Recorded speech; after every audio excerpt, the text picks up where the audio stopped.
This is the Purple Passion Project with host and clinical sexologist, Dr. Stacy Friedman.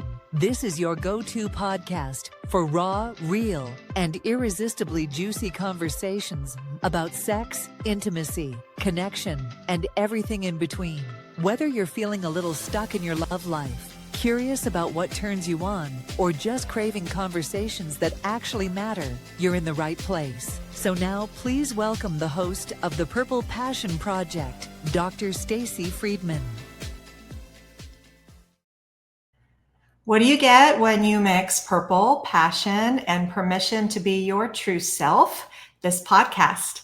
Hello, I'm your host, Dr. Stacy, and this is the Purple Passion Project coming to you live and unfiltered. This is the show where we talk sex, intimacy, connection, and everything underneath the surface because let's be honest, small talk is boring and you're ready for the good stuff. So just relax, drop your guard, get ready for truth, laughs, maybe a few gasps, and a whole lot of passion. So I wanted to talk a little bit about today's episode, and it's one that's going to hit deep with all of us in the right ways.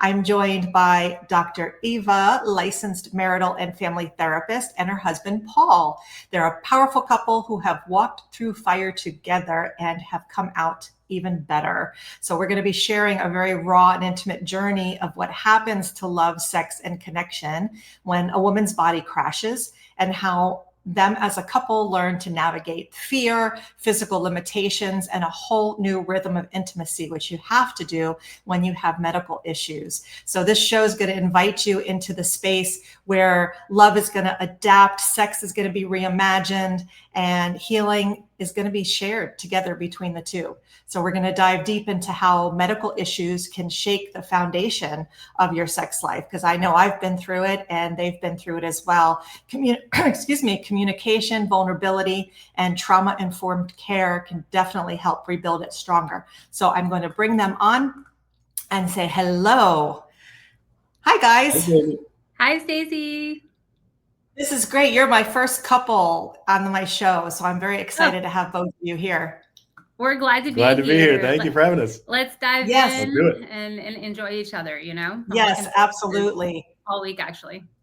Awesome. Well, it's definitely a story that I know that a lot of people can relate to, because a lot of these situations that we have medically, a lot of people don't talk about because, you know, either there's shame or it's personal. And so many medical issues definitely hit hard in the bedroom, for sure. Yes. So if you want, Dr. Eva, give us a little idea medically about what happened and how the experience definitely affected you and your relationship. Yeah. Well, I think it's a really good idea for us to start around the time when it happened. I had just lost my father. He had just passed away from a massive heart attack at that time. And I was going through a lot, you know, the mourning and the grief and everything.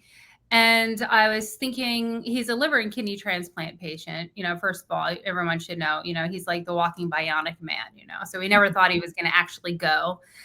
But he did, you know, and it was like a shock for all of us, and especially me and my sister. So I was recovering from that. And I started to really get into my health. You know, I really wanted to take care of myself and maybe start supplementing myself a little bit more at that time. And I think my dad's liver concerns also informed my decision to start taking milk thistle. But at the time, normally I check into all the ingredients and things like that before I start taking it, check the milligrams, how much should I take and all that. But I didn't at that time, which is really strange. Well, your head was filled with too many other things going on, I'm sure. Yeah. In hindsight, it's strange, but I think that's what happened. A lot of just, it was like 4 or 5 months in, you know? So anyways, I started taking this milk thistle product, and, you know, the FDA doesn't regulate supplements. And I just assumed at that particular time that whatever they said the milligram was is the regular dose. Well, anyway, the brand itself had a super physiological amount of milk thistle in it. And I did not realize it until a month and a half in, but it was already too late. So I started taking, it was like 5,000 milligrams of milk thistle, basically. It was one pill, by the way. And normally you're only supposed to take 50 to 100 just to give you an idea, right? So what happened is my liver got taxed and my body started getting taxed. And so the more I started taking this for this next month and a half, I think it was about 6 weeks or something like that in hindsight. Everything's a little foggy, to be honest, when I was thinking about the time frame and when it started, because I was so sick. And I got sick really quickly while I was on it because I think I had an anaphylactic response to the milk thistle because I was having too much. So anyway, I took this milk thistle and I had a crash in my system, so much so that I couldn't feel anything sexually. My body shut down, and it was really scary.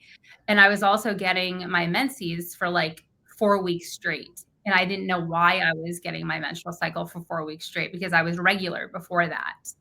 So it turns out that I was getting it because I was on this supplement, and I didn't know all of this until later.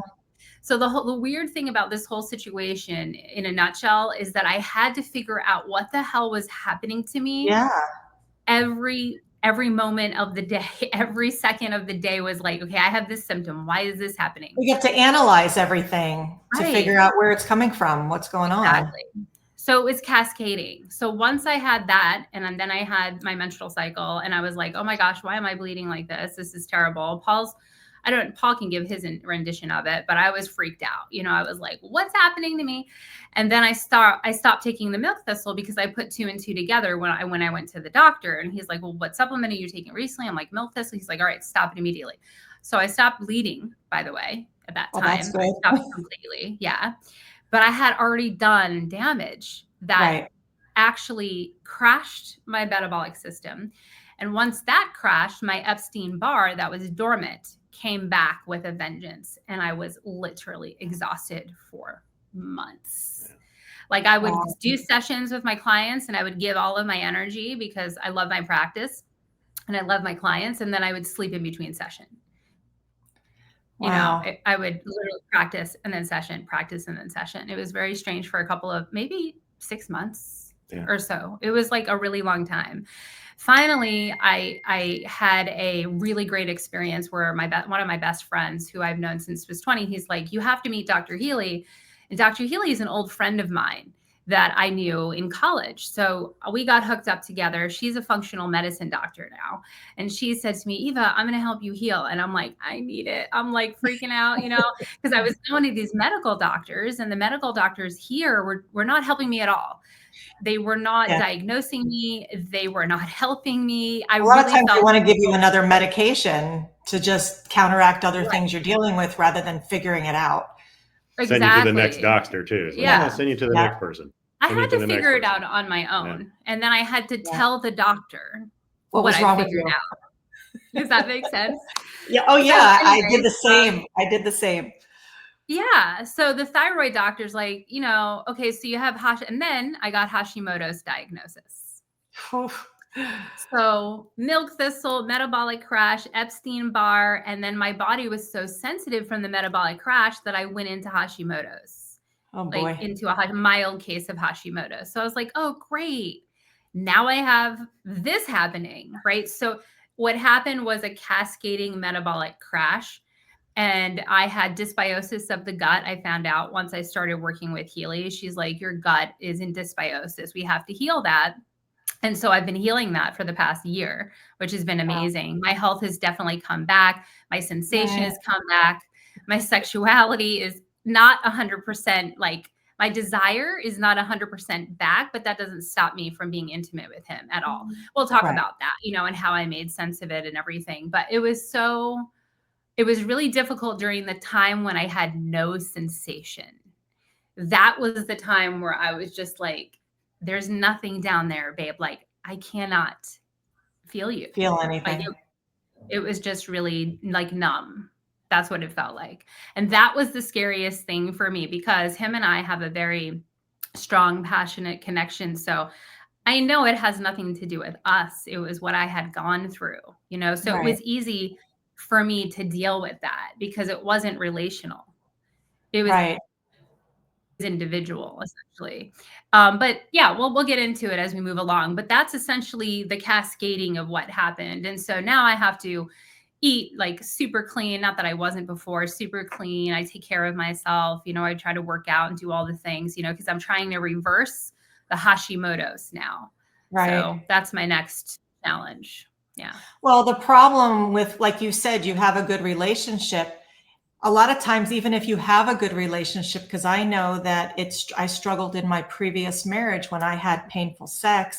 We had a good marriage, but when you have health problems, it definitely can take a toll on your marriage, even if it is healthy. So for you, Paul, when you noticed that her health was changing and the drive was changing, libido, all that kind of stuff, how did you emotionally and physically respond to her? How did you show up and how did you support? Because I'm sure there's a lot of people out there that might be like, well, what did he do? How was he there? Yeah. So give us a little background for you. Definitely. It was one of those things that you weren't really expecting it because, she thinks she's just taking an over-the-counter supplement. Right. And then you just all of a sudden have something that's happening and you don't know why. So there was lots of like trying to figure out why things were happening.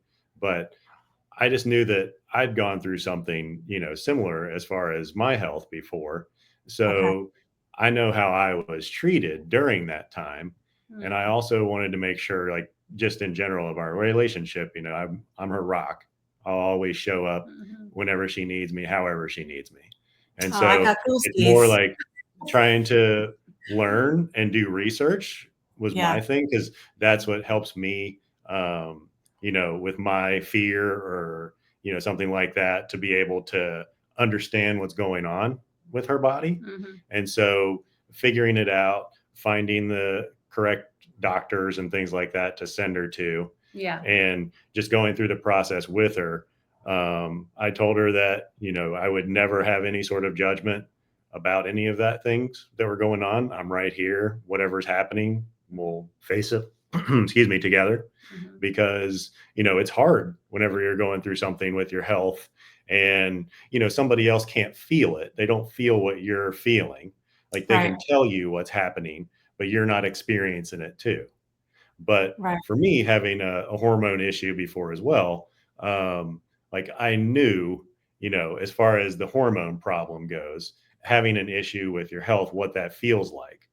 And so I was able to be, have more empathy and understanding of what was going on with her.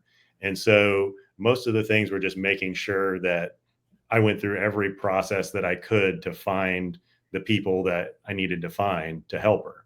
Yeah. And then make sure that whatever she's feeling, that she didn't feel, like I was putting some sort of my pressure onto, I would say, the situation or something that's going on for me, because it's not about me in that particular circumstance. It's one of those things that, whenever your partner needs you and you're basically like at an unknown point, that you are their known.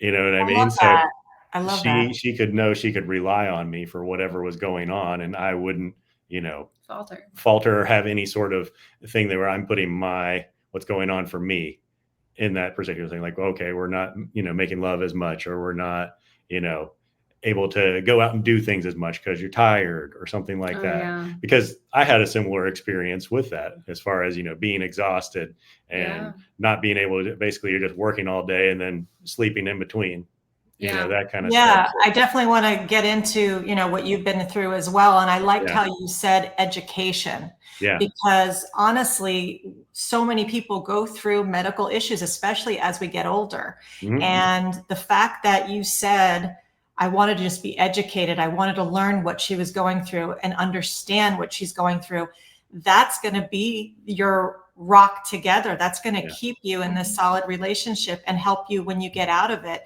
And to not put that pressure on your partner, knowing that they're going through something, that just keeps rebuilding that idea of safety, which is so important in intimacy and sex, is that feeling of safety. Yeah, definitely. Yeah. And I felt a lot of shame at the time because I had done it to myself without realizing it. So I was really disappointed in myself, And then when I realized that I couldn't feel anything. He made love for a little That's while. scary. Until my sensation came back. Oh, I was so scared. Yeah. I was not sure if it would ever come back. Right. I really did not know how long it would take my body to recover from this. It was really just like a completely unknown uncertainty type of situation for me, you know? A lot of crying. I mean, there would be times where we would be intimate and I would just literally cry and he would just hold me, you know? Yeah. So, you know, there was times, and then we had to make some adjustments. You know, if you want to talk about that, we had to make some adjustments because, like, if I'm not feeling anything, we're not doing anything here, you know? Like, I literally said to myself and him, we have a lot of humor in our relationship. So we made jokes about it to get us through it. Right. You know, it's not going to be forever, but I'm pretty much dead down there now, you know, and, you know, my sarcastic humor and Right. he would laugh. Sometimes you have to do that to get through some of the shit, you know? Yeah. There's a lot of levity, but, you know, so we did other things, you know, you don't have to do intercourse. There's other things that you can do. And so we started to participate in other things because I didn't want him to, not be satisfied, you know, sexually just because I'm going through something. Plus I wanted to be there and be with him. It just, we had to come up with new ways to be together at that time. There was like a good 3 or 4 month period where I just felt terrible and everything in my body was closed and shut down. It was like this feeling like my body was in protection. It was really wild. Yeah. Well, I remember when I was going through the painful sex, I dealt with it for almost 6 years. And that's kind of almost what got me into being a sexologist, is because at the time I had nobody to really talk to except a 75-year-old man who did sex therapy. This was like 20 years ago, you know. Totally. And you had to learn, you know, because we're brought up saying, okay, let's go have sex. This is all it is. So going through these experiences allows you to actually learn, in a way, so many more positive ways to connect that is not just about intercourse. And it forces you to figure out what else can you do to stay connected. So when your libido crashes and your desire crashes, how else do we build it? You know, if you're thinking I have to have sex and you're uncomfortable or you're not feeling it or you're in pain or whatever, you're not going to want to have sex. So how else do you do it other than figure out other ways? Yeah, absolutely. And we were also really emotionally intimate already. So I think it really supported us. Oh, yeah. I can't imagine not having that emotional intimacy and that safety. You know, because he's the first person that I actually fully trust. And it's so nice for me to say that now. But, you know, the truth is that I've always had an intimacy block, you know? A lot of manipulation things growing up, you know, that kind of stuff, family system stuff, that kind of thing. But it was just one of those things that I grew so much closer to him even during this period, because I actually wasn't sure, because you don't know until you go through it. How is your husband or your wife, in this case, my husband, gonna show up during health concerns? Because we had never had a health concern. I'm 43. He's a couple years younger than I am. We're still really young. So I just wasn't sure, like, wow, I went through a major health concern and I was really scared. And he was like there the whole time. So I think also it really strengthened us. But in general, we were really strong before it. And I think that also supported us. So that's very, very important. I do want to talk a little bit about, you know, the background that you were talking about, the trauma-informed information that you have. But I want to just take a quick little commercial break, and then we'll come back and hear some more of the story. If you enjoy these podcasts with Dr. Stacy, imagine the results you can get from a personal coaching session. As a clinical sexologist and certified sex coach with over 2 decades of experience, Dr. Stacy helps people just like you reignite passion, explore their desires, and break through blocks that may be holding you back, solo or with a partner. Whether you're struggling with communication, desire mismatch, performance anxiety, or simply want to feel more confident and connected in your sex life, Dr. Stacy is here to help. She offers a complimentary 15-minute consult so you can see if working together feels right. Visit drstacyfriedman.com to schedule your free call today, and let's take your passion to the next level. And we're back. I wanted to bring up, because you had mentioned about, that he was one of the first people that you truly trust. Mhm. So with you being a therapist and knowing information about the trauma and connections and everything like that, how did that help guide you through the experience? And what were some of the communication blocks that maybe you might have hit on the way, if any? Yeah. It's a really good question. I think I would imagine a lot of people experience communication blocks during Right. things like this. We stayed open the whole time because it was already something that we were doing. But I will say that we had already done years of work and diligence in our relationship, doing family of origin work, understanding what our triggers are, learning how to communicate with each other, how to repair, all the things that I teach, we embodied in our relationship. Wonderful. And that was everything. That was everything. Like all the pre-work that we had done, all the foundation setting that we had done after his metabolic crash, actually, because he had a restaurant for 5 or 6 years, and we ended up selling it. Right after that, Paul went through his experience, which if you want to ask more questions, he's really cool about answering that stuff. But I watched him go through it, and he almost kind of went through, like, if you don't mind me saying, like a bit of a depression almost. It wasn't a bit of one. It was a depression. Yeah. Yeah. Right. And I watched him sleep a lot, so I went through this with him, like, I don't know, 3-4 years into our marriage, to be honest, and I didn't know what was happening. I was worried. I was concerned. I was trying to support him through it. And then, of course, I had my experience. So his experience actually informed this whole experience for both of us too, even though it was happening to me this time and I was freaking out, and a woman's body is a little bit more complicated when it comes to hormones, because we have of hormones. Yep. And he only has the testosterone. That's like the main driver for his body. I wish I was that way. I'm just like, what am I taking? Am I taking progesterone? Am I taking, estrogen? I know, like on the patch, on the cream, on the pill. What are we?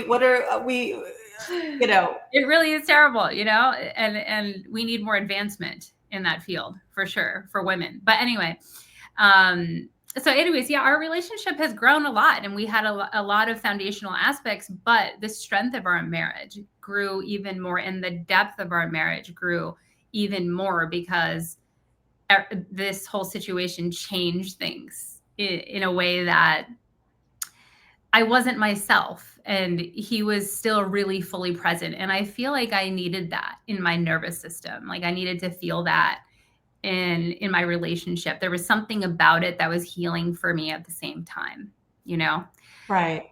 So, Well, yeah.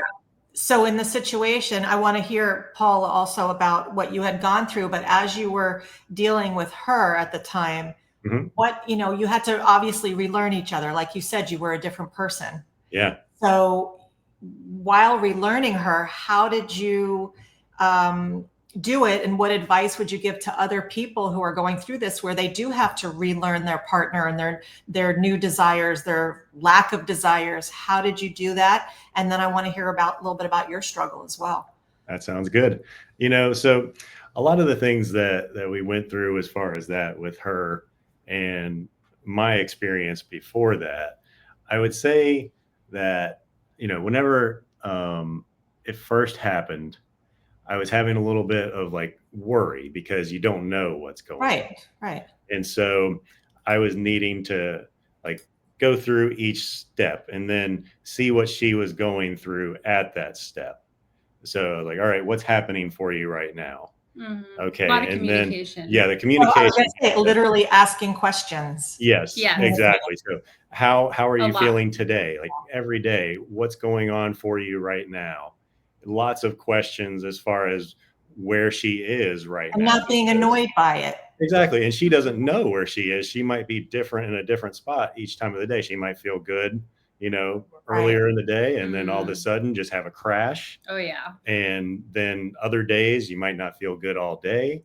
And so relearning was basically just making sure that I took the time to check in with her and see what was going on for her as we progressed through time. So it might have been a week later, a month later. Who is my wife today? Who is my wife tonight? Who's my Exactly. wife tomorrow? Yeah. Yeah, there was Exactly. really no consistency at that time. Yeah. No, not at all, really. Yeah. For almost a year. And then so the Yeah. relearning process, it's more then we still want to connect. We still want to, be with each other. Yeah. So let's find ways that make her feel really loved and supported and happy and good. It doesn't have to necessarily be something sexual. We would sit there and I'd be like, all right, maybe we can sit this way and hug each other this way. Or I'll like lay down on the bed and have my head between her legs and she'll like, rub my head and that kind of stuff. So every couple have different things that they do. Yeah. And try. So just try Closeness. to be open of whatever the person's going on with, and then figure out different ways, like she said, to create more closeness and, build that intimacy in a different way. Right. Yeah. Well, that keeps you open for when she does have those maybe little spurts of energy, or your partner has those energy bursts where you're like, okay, I'm feeling good now because of all the support and communication and love and connection that we've had prior through the whole 100%. process has given me extra life and love to give it when I feel the energy. Yeah. Yeah. So Yes. that makes a huge difference. Yeah. And I was going to say, you don't really realize how much kisses, hugs, rubbing each other, just being, affectionate really can help with her feeling better, as you go forward and try and help her heal in general.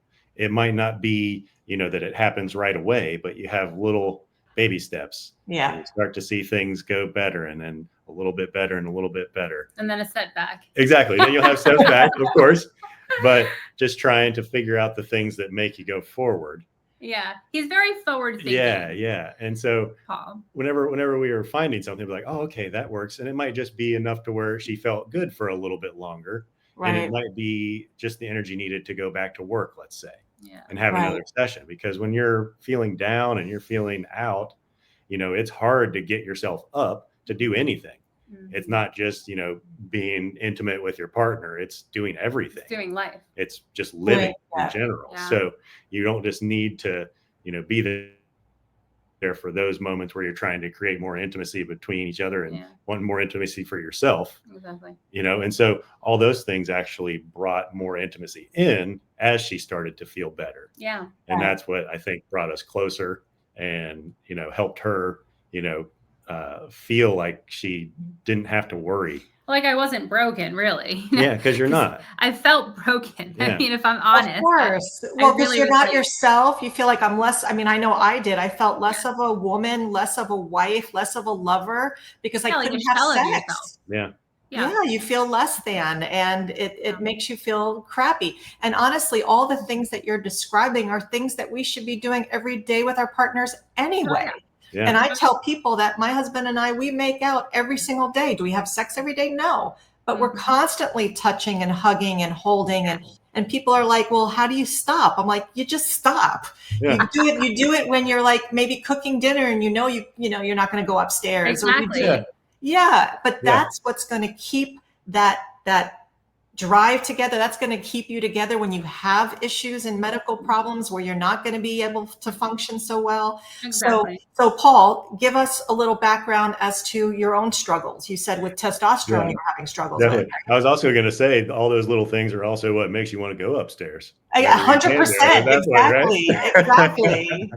100%. Yeah, we're constantly heating all the time. Yeah, I'm always trying to warm her up. I know. Especially him. I mean, Nothing wrong with that. Nothing wrong with that. It's fun to be with Paul, that's for sure. Yeah. What'd you say, Stacy? Okay, so to tell you what I've been through, a lot of it's also for men and women. You really don't hear people talk about the issues that they've had with hormones. Of course. Very much. Private, very personal for men. And so, now it's starting to become a little bit more accepted in this country, than it was previously. So I was put on testosterone replacement therapy 12 years ago when I was 30. Mm-hmm. So I was very young to be Very put young, on. yeah.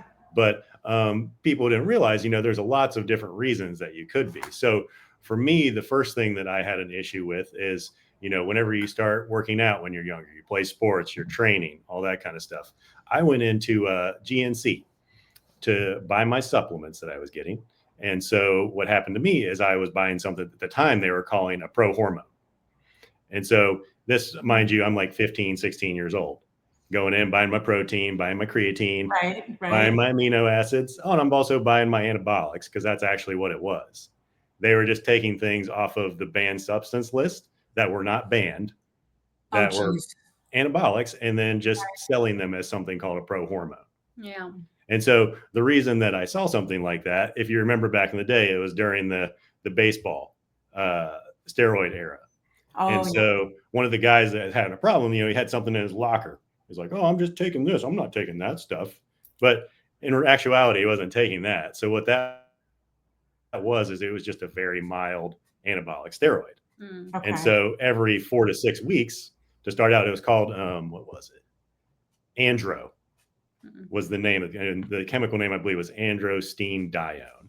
Okay. That was my first thing going into it. But you don't realize I was shutting my own natural production down every 4 to 6 weeks. Oh, wow. And so, you did that. I did those types of things until, and by the way, people don't realize at that time, how did you learn? The reason that I did that as well is I looked at a magazine, because I'm learning how to work out. I'm learning how to exercise. I'm learning how to supplement. And so that was written in there in the magazines as a scientific research study, telling you about how you would get these results and all that kind of stuff. But it's not this, it's not that. It's and at that age, you're like, yeah, I'm building it. Exactly.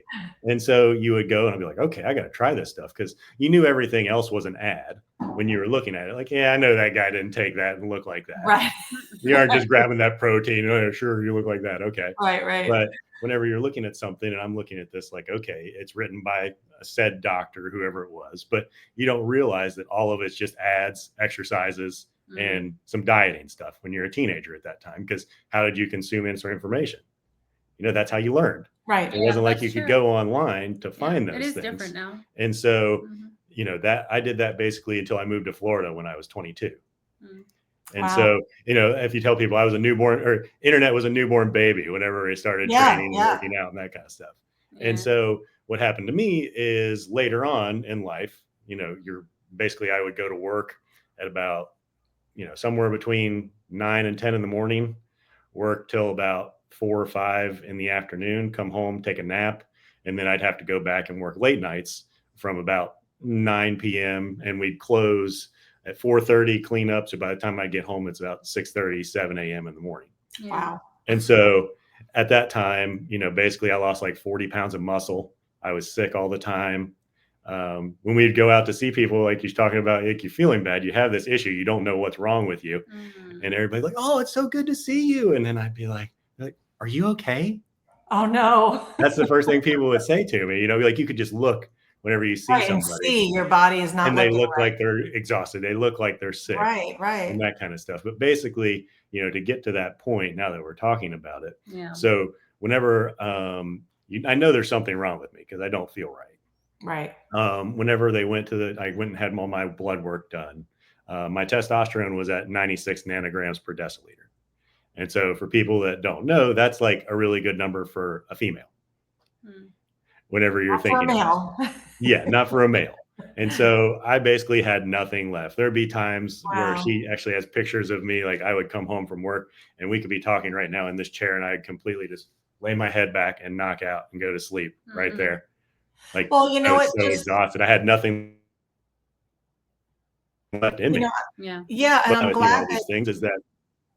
Go ahead. No, I was just going to say, I'm glad that you say that too, because of the age where I have people coming into the office that at that age are like, well, you're only 30 something, you don't need to get your testosterone checked. But so many young men are wanting to build up muscle, do, the workout and looking through magazines, maybe, and finding things that are not right. And you don't realize what you are doing in your body when you're taking these supplements. So this is so good to get this information out. So people that are feeling that way might be like, oh gosh, you know what? Maybe that's me. Yeah. Maybe I need to get checked.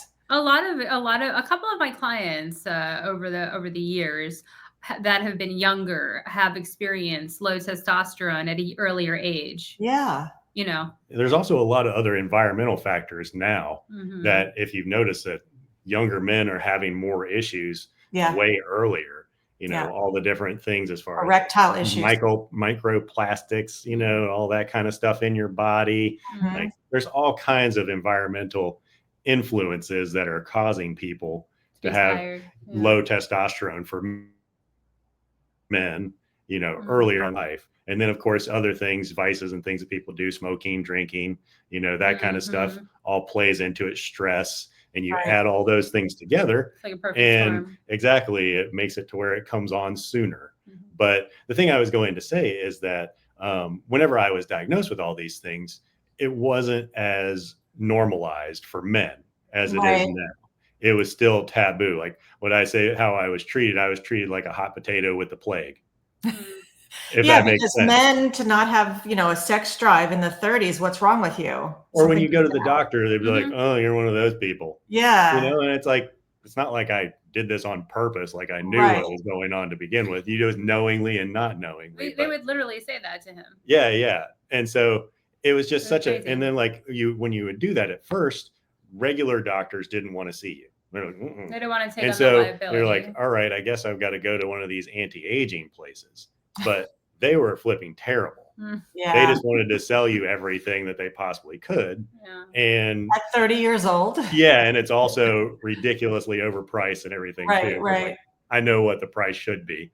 I've already bought these things through my doctor and getting my insurance, but I know what it should cost and what I'm paying for monthly. And the prices of those things were just ridiculous that they're doing to people. And a lot of things that you didn't even need or anything like that. Like you haven't even tested me for any of these things. And you're telling me, hey, you want some of this? You want some of that? Exactly. Not even doing blood work. And here, take this. So many times I go to the doctor and they say, oh, well, you know what?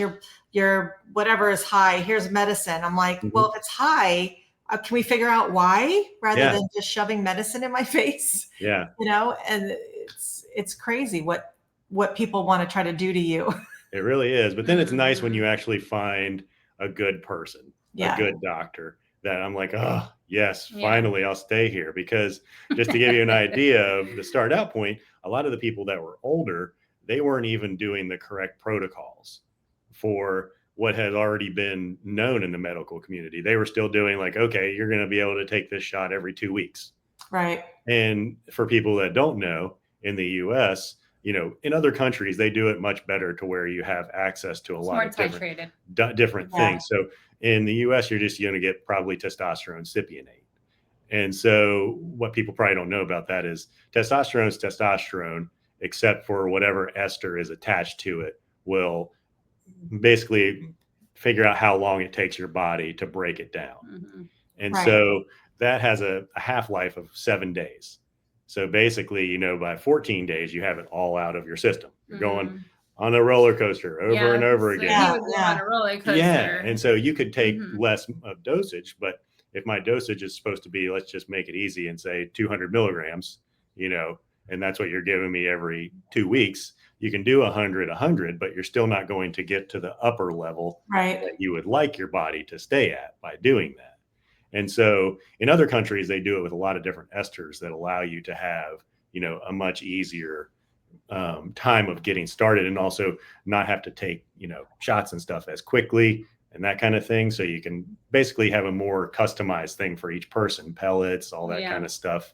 And so, you had more options, but that also was part of my education. And so that's why I wanted to educate myself about the female body, because anybody else that would know about those things, what we would go through as far as a hormone shift is only a very small, shift compared to what females go through just on your menstrual cycle every month.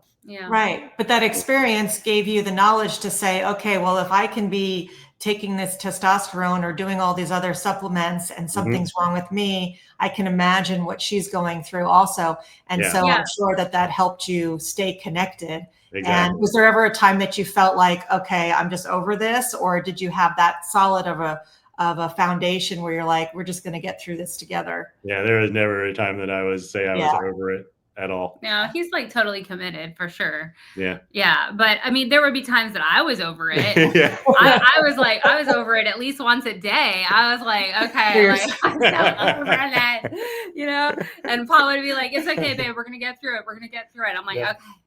okay. Right. So what did you do? What's that? He really grounded me during that time. Well, that's what you need. I mean, that's what you do as a couple. You're there for each other. And, with all the difficulty with the sex or the intimacy or not feeling, what are some things that you would recommend to others that maybe are going through the same thing that helps keep that passion alive? Because if we're not, let's say, having intercourse or whatever, give some people some ideas of some things that you guys did when you have, the exhaustion and the medical issues and all that kind of stuff. What kept your intimacy alive? Well, that's a really good question. I think one of the main beliefs for me is I don't believe that you necessarily need to be turned on or have this desire to want to connect with your partner. I've always believed that, especially in long-term partnerships, and I have found that even if the desire is not there, when we still connect, I still have a great time. We enjoy each other. I might not be multi-orgasmic in the same way or whatever it is. Now it's just like, maybe I will, maybe I won't. We're not really, we don't care about that. No expectation. That objection. That was actually a conversation that Paul and I did have to adjust to, by the way, now that I'm thinking about it, because I was different back then without going into too many details. Now it's, I mean, not right now, but like, I would say 6 months ago, it was kind of like hit or miss when we were like starting to get ourselves back into it a little bit more frequently. And when I say frequently, I would say like, 3-4 times a week, 3 days a week, something like that. We always had a pretty good sex life in general in terms of like consistency. Right. Just because we like to connect in that way. But during the time, there would be times where, like I said, there was nothing happening. So I think for us, he had to really adjust to the idea that I'm not the same physically, like in terms of my ability to have an orgasm. I mean, let's just be honest. Right. So you're learning your body different. Right. So we had to make that adjustment. It wasn't too big of an adjustment. It was basically just a conversation like, hey, I'm not going to be able to do the same thing that I did before. This is what it is now. And it has nothing to do with you, Paul. This is just me. And he never took anything personally, which was also really nice. Also, because I think a lot of times, even when women do go through this, men do start to feel the rejection and they start to take these types of things personally, because I work with other couples. Both ways, though, with men with erection issues, you can't take it personally when you're doing. That's 100%. Yeah. So I think that's a really important thing too, to talk about what that is and that it's not a personal thing and it doesn't mean that I don't love you and all those things, right? So I think that conversation is really important, to talk about the differences, to talk honestly and be vulnerable about how you're really feeling. And I really did that on a daily basis to basically keep him clued in at all times. That was basically a big part of my responsibility in the relationship at that time. So that way he knew where I was at all times, and I really kept the intimacy there, and he knew, and he's just supported wherever I was at that time. Right. But in terms of other couples, I would say communicate with each other, be vulnerable, find new ways to be intimate with each other.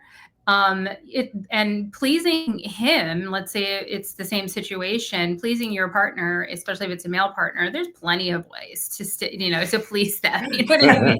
Like, yeah. I was like, yeah. And they're easy to please. You know what I mean? I think too, it's one of those things that you want to show interest in it too. Like, you might not be feeling good, but if it's your interest level, it's your passion towards your partner. And I don't need to feel, a bunch of things down there in order to have passion for him. That is always consistent, So that comes through even when we're not sexual, kissing, hugging, everything. There's passion at all times, right? Yeah. So I think that's important too, to feel passion for your partner and to actually give your partner your all. And I think that we both gave each other our all, whatever we had during that time. And still do. Yeah, that's the ideal thing, which I express to my clients all the time too. You don't necessarily have to have desire, first of Yes, all, because you need to sometimes be aroused first before desire is going to come. exactly. And you can't necessarily get aroused unless you allow yourself to connect. If Yes. you don't allow yourself to say, you know what, I'm not horny, I'm not aroused, I'm not interested, then Mhm. you just completely put a wall up and don't allow 100%. yourself to connect. So it's so important to be Mhm. able to say, you know what, I may not be in the mood right now, but I would still like to connect, be close, hug, kiss. And then the next thing you know, I tell sometimes people a story. I said the same thing with my husband. I said, what would I do as a sex coach, being in bed, not being in the mood? I said to my husband, well, why don't we just kiss, hug, just whatever, relax. And we did. And then 2 minutes later, I'm just kind of like, okay, take your pants off. He said, Exactly. but I thought you said you weren't horny. I'm like, I am now. I'm aroused. Let's go. You I never know know. it's great. I think the foreplay thing is a really important too, because even if there is, I just saw a question or something come up. Yeah, I was gonna look at it. Yeah. Okay, cool. Let's do it. I forgot what I was going to say. Let's go with the I got you. question. I was going to say we you're got- also going to tune into the feel, Yeah, Yeah. we like you're can talking tune about into there. the I'm feel. tuning into whatever her feeling percentage is at that time. It might be super hot. It might not be there yet, but you can always raise that meter Yeah. as Absolutely. you Absolutely. You go. have to give it the chance. We have to Yes. Yeah. I want to just do real quick a question here, and then we're going to go to a commercial break. Great. I can relate to your guest. When I had Eshore placed, it wreaked havoc on my libido and many other issues. I've had multiple surgeries as a result, impacted me for months. My husband was great and understanding, but it was a struggle. Yeah. So I actually had Eshore as well. And that, for people that don't know, is a birth control that they put in your tubes and it's permanent. And I had a hysterectomy due to it because of all the Oh, wow. complications I had. And then I had to have another surgery also, like this guest. And yeah, it did. I mean, I was bleeding for 8 weeks straight, nonstop, every day, waking up in the middle of the night specifically to go get some stuff so I don't bleed the bed. Wow. So there's a lot of people that I'm glad that we're having this conversation that are relating, because it definitely can affect you. And the fact that she's saying she has her husband that was understanding, it's definitely a struggle. Yeah. And for women that are going through this that don't feel that they have their husband as a support, it can feel very isolating, Very lonely. very depressing, very lonely, vice versa. When the man goes through it in the relationship and the woman's like, I'm ready. And he's like, I'm having trouble here. Yeah. It's really tough when the other person doesn't want to come online and on board. And I usually find when there's an intimacy block or a sexual block, what I mean by that is like the couple's not sharing, there's not open communication, there's not this flow, and Right. that's what I do with my clients. I break through intimacy blocks and we work through all the trauma that's unresolved essentially. And then we create new choices and emotional sovereignty around those things for the couple to co-create what they want to create rather than what is existing already. Right. Yeah. Well, we're going to go on a commercial break, and then I want to hear a little bit about your practice so you could share with everybody, that information, but I'll be right back. Okay. Looking to spice things up in the bedroom? Dr. Stacy's got you covered. From luxurious lotions to silky lubes and tantalizing toys, our collection has everything you need to turn up the heat and reignite that spark. Whether you're flying solo or with a partner, our products are designed to enhance intimacy and pleasure. Use the coupon code PURPLE and get 20% off your entire order. Visit drstacyfriedman.com, click the shop link, and explore our full range of goodies that are sure to bring out the fun in the bedroom. Let's make every moment more exciting. Dr. Stacy's Tantric Toys, where pleasure meets purpose. Okay, and we're back. We have a few more minutes, and I wanted to hear a little bit about your practice, because you have a Facebook group as well with Sacred Partners is the name of the Facebook group. And I want to hear, it's a group that you have similar challenges that you can help people in there. And I want to hear a little bit about it and some of the information you share there. Yeah. Well, they can join the Facebook group. They can join me on Instagram. I'm always writing blogs, for people in the email list and so forth. So you're welcome to get information there. And then for people that might want to work with me one-on-one, they can reach out, of course. But the place that I would recommend starting is the Sacred Partners membership. And I have also a couples workbook that I just finished, by the way, Dr. Stacy. I'm like so excited about it. It's 111 pages and it's a trauma-informed couples workbook. It's awesome. And I'm diligently, editing it, and we're going to create a page for that. So that's going to be available too. And I think a lot of the couples that I work with are actually really excited. They're like, is the workbook ready? Is the workbook ready? There's something about the couples workbook that they like, So I'm really excited about that product. And then the Sacred Partners membership is a culmination of all of my greatest work.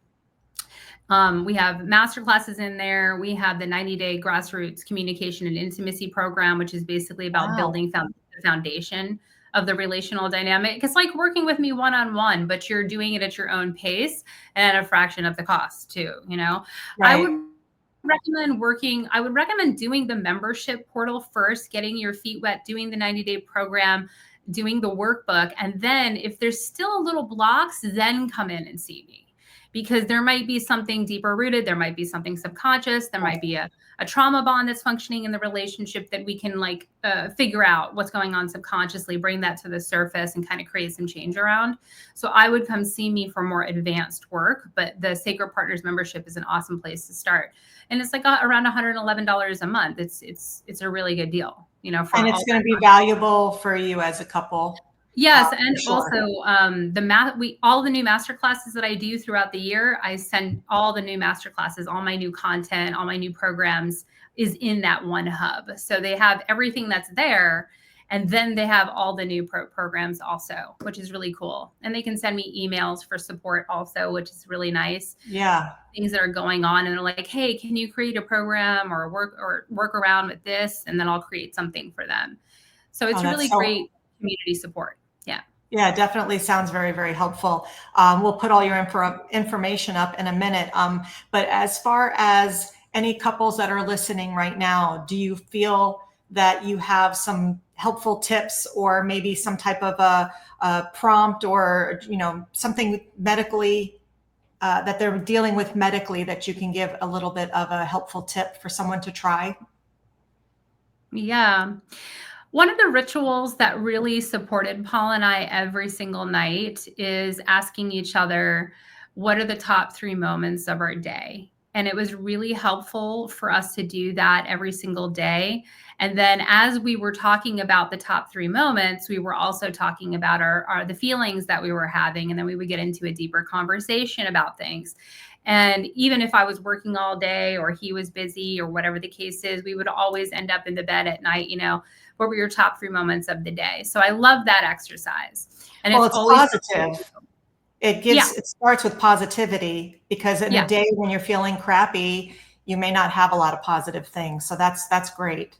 Yeah. And it really forced me at the time when I was going through all the things that I was going through to really focus on the blessings of my life and the gratitude that I was having. Not that I was bypassing what I was feeling, because I was feeling it, but every once in a while it's a nice break to be like, hey, what were your top moments of the day? Well, I really loved kissing Buster in the morning and hugging Paul and, just having these little moments. Who's this Buster dude? Little buddy. He comes up and gives us kisses and hugs in the morning every morning. We have a little miniature poodle. So anyway, it's just really about finding little ways. Also, we constantly hug and kiss throughout the day. We make sure we hold hands if we're sitting together. There's always some part of our body touching each other. I think that really helps. But the most important thing was Paul actually saying to me, you are not in this alone. We're doing it together. I got your back.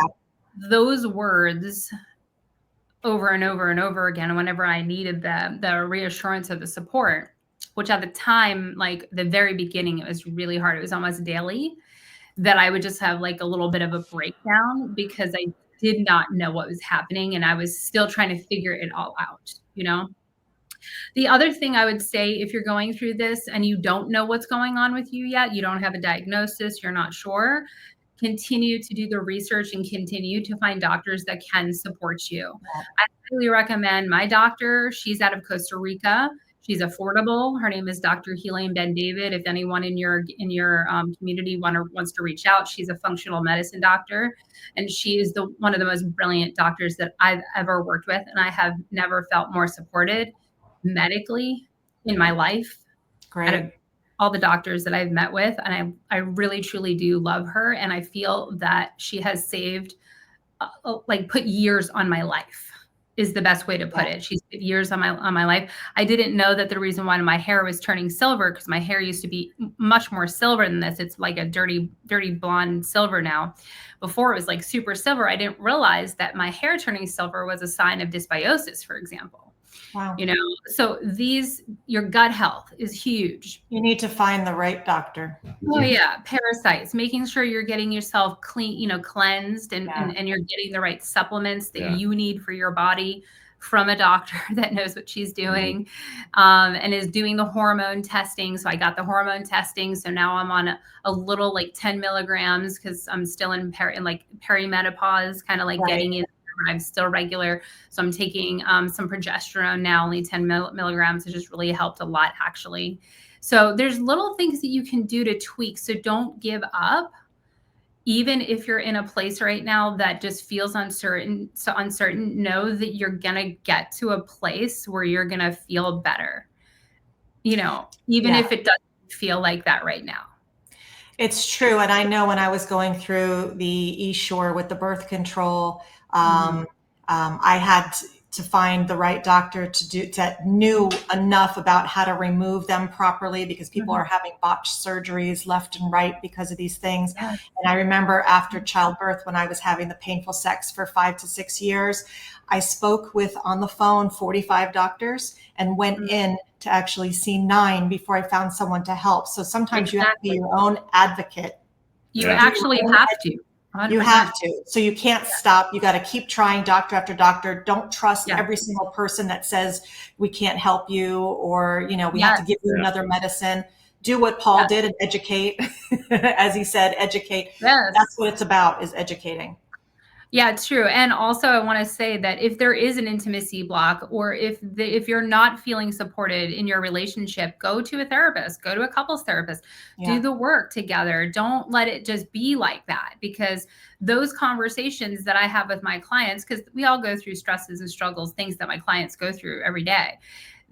Once you start having those conversations together and you start opening up in the therapeutic setting, it's amazing how it helps bring new aspects to the relationship that wouldn't have been there had you not had those conversations. So that's another resource. Absolutely. And then reading too, whatever it takes. It could be a workbook, it could be a book, anything. Just give yourself that opportunity to grow together during those experiences too. I think it's a really important thing.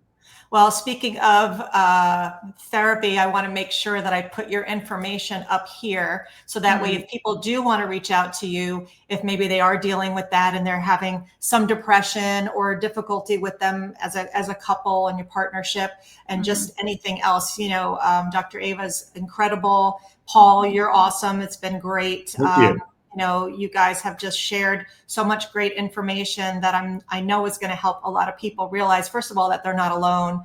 Second of all, that, it can be fixed. And we do go through these things that we just have to learn how to communicate and how to connect. It's not just about sex. It's about safety, feeling safe with your partner, communication, patience, lots of patience, and just choosing a lot of patience. Yeah. And then just choosing each other, again and again and again, even when things are hard, especially when things get hard or don't get hard. So anyway, thank you to you both for your honesty, for your heart, for your, giving us hope that passion does not have to disappear during these hard times. Absolutely not. It doesn't. Absolutely and it not. can evolve with Eva. Yes. So anyway, that is it. We are going to say goodbye, and thank you so much. Thank you for having us. Thank you. And we are going to go on with the next Purple Passion project, but hopefully that this was enjoyable and informative for you. This is where we keep it real with just the right amount of spice. So if today stirred something in you, let it. If you love what you heard, subscribe to see more. If you're ready to go deeper, follow me all over social media at Dr. Stacy Friedman for resources, behind the scenes magic. Until next time, stay curious, stay turned on, and never apologize for wanting more. See you next time. This has been the Purple Passion Project with host Dr. Stacy Friedman. Tune in each week as Dr. Stacy breaks down walls, busting myths, and gives you permission to want more with no shame, no filters, and definitely no small talk. Check in every Monday, 7 p.m. Eastern, on your favorite streaming platforms. We look forward to seeing you next time. Be sure to visit drstacyfriedman.com to learn more.